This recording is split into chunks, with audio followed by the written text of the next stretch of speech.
میں فاضل Medina university متعدد کتابوں کے آپ مصنف ہیں، علامہ احسان الہی ظہیر کے چھوٹے صاحبزادے ہیں، ایڈوکیٹ ہیں ہائی کورٹ کے، ناظم نشر و اشاعت جمعیت اہل حدیث پاکستان، حافظ ہشام الہی ظہیر صاحب، السلام علیکم۔ وعلیکم السلام ورحمۃ اللہ وبرکاتہ۔ طبیعت کیسی ہے آپ کی؟ الحمدللہ۔ ابتسام بھائی ٹھیک ہیں؟ بہترین، اللہ کا کرم۔ آپ کی اجازت تو سوالات کے سلسلہ شروع کریں۔ اس سے پہلے ہم سوالات کے سلسلے کی طرف بڑھتے ہیں۔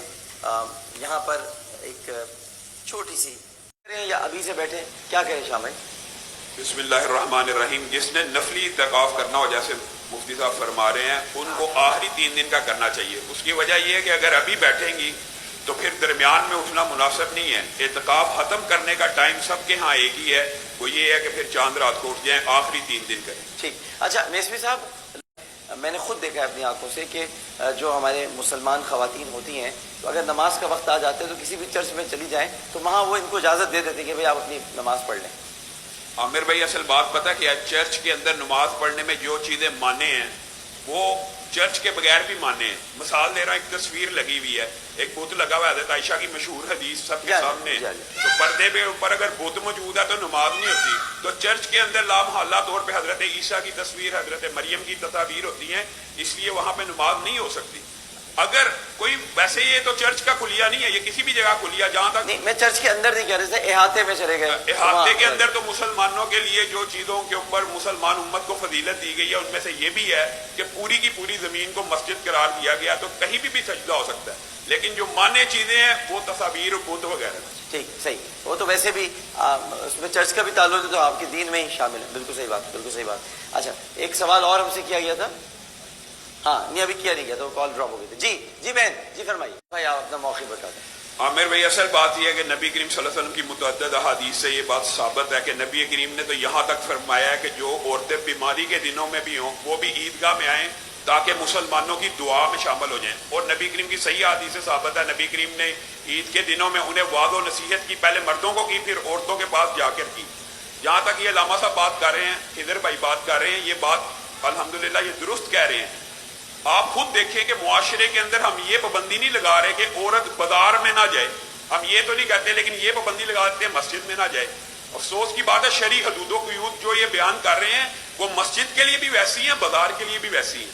تو چاہیے تو یہ کہ سب کو مل بیٹھ کے یہ فیصلہ کرنا چاہیے کہ دنیا کی جو بدترین جگہ ہوتی ہیں بازار ہیں اور دنیا کی سب سے بہترین جگہ مسجدیں ہیں، تو مسجدوں میں آنے سے اللہ کی باندیوں کو نہ روکا جائے۔ یہ بات بڑی مناسب ہے، اس پر ایک مکالمہ ہونا چاہیے۔ عامر بھائی، یہ بات بہت مناسب ہے کہ ایسے مسائل پر تمام علماء بیٹھ کے اور ایک اتفاقی فتویٰ جاری رمضان کے بعد ایک مکالمہ دو تین موضوعات پر کریں گے۔ ہاں، یہ بات بڑی مناسب بات ہے کہ علماء کو چاہیے کہ ایسے مسائل پر وہ بیٹھے اور ایک اتفاقی۔ انور غازی صاحب، ایک سوال بڑا اہم یہ آیا ہے کہ عامر بھائی، اصل بات یہ ہے کہ جو میدان جہاد میں بندہ ہوتا ہے نا، اس کے اوپر تو ویسے ہی صلاۃ خوف ہے، اور وہ ایک رکعت بھی پڑھے تو اللہ تعالیٰ وہ بھی قبول کرتے ہیں، اور اگر پانی نہیں ہے تو اللہ تعالیٰ کے قرآن کی آیت موجود ہے، پھر وہ تیمم کریں گے، اور تیمم سے اگر ناپاکی لگی بھی ہو تو تیمم سے اگر کوئی اور اسباب میسر نہ ہو تو یہ نہیں ہے کہ کپڑے صاف بندہ ڈھونڈنے چلا جائے اور نماز کو چھوڑ دے۔ نماز تو آپ کو پتہ ہے کہ حضرت حسین نے کس حالت میں بھی ادا کی ہے، حالت جنگ میں تھے، اور اس وقت بھی نماز اگر معاف نہیں ہے تو نماز معاف نہیں ہے۔ یہ جو شک کی بات ہے، انہوں نے اس کی بڑی اچھی وضاحت کر دی ہے۔ شک کے اوپر ویسے بھی اسلام کے اندر کلیہ موجود ہے کہ یقین نہیں کیا جائے گا، ہمیشہ یقین کے اوپر یقین کیا جائے گا۔ ٹویٹر کی طرف چلتے ہیں۔ میسوی صاحب، آپ سے سوال کرتا ہوں۔ سدرہ سجاد کا سوال ہے، میری امی کو گردے میں پتھری اور دم ہوگی، اس لیے اس کا ترجمہ بھی صرف نہ کیا جائے بلکہ عربی عبارت کو لازمی ساتھ لکھا جائے۔ عامر بھائی، تھوڑی سی وضاحت یہ کروں گا، انہوں نے جو نماز کی بات کی ہے نا، اس میں تو بالاتفاق ہو ہی نہیں سکتی خالی ترجمے سے، لیکن ایک بات ہے کہ قرآن پاک کو ویسے ترجمے سے پڑھنا یا سمجھنا، اس کے بارے میں احادیث ثابت ہے۔ اگر تلاوت کرے گا، حرف کی جو نیکی ہے الف لام میم، دیکھیں الف لام میم 3 حرف 30 نیکیاں، اب ان کا ترجمہ کسی کو آتا بھی نہیں، حروف مقطعات میں سے ہے، لیکن پھر بھی 30 نیکیاں، اس کا مطلب ہے بغیر سمجھے پڑھنے کا بھی ثواب ملتا ہے۔